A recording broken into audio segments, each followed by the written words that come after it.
நம் பூ உலகம் முதலாக படைக்கப்பெற்ற போது சோமசுந்தர பெருந்தகையார் ஆதி காலத்திலே தமது சச்சிதானந்த சொரூபத்துக்கு தக்க திரிநேத்திரமும் அரவாபரணங்களும் சந்திரசேகரமும் சூலமும் கபாலமும் தரித்து அங்கேற்கண்ணி அம்மை அமர்ந்த பாகமும் விளங்க விடைத்தேவர் மீது எழுந்தருளி நந்திதேவர் முதலிய கணங்கள் சூழச் சென்று தமது திருமேனி ஒளியினாலே எட்டு திக்கும் பிரகாசிக்க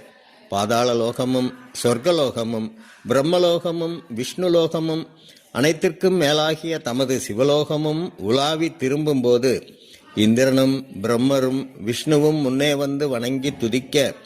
பூலோக கைலாயமாகிய நம் மதுரையம்பதிக்கு வந்து இந்த சோமசுந்தர லிங்கத்திலே ஆவாகனம் ஆகி எழுந்தருளும் போது நந்திதேவர் முதலான சிவகணங்கள் எல்லோரும் வணங்கி துதித்து மகிழ்ந்தார்கள். அவர்கள் அவ்வாறு துதித்து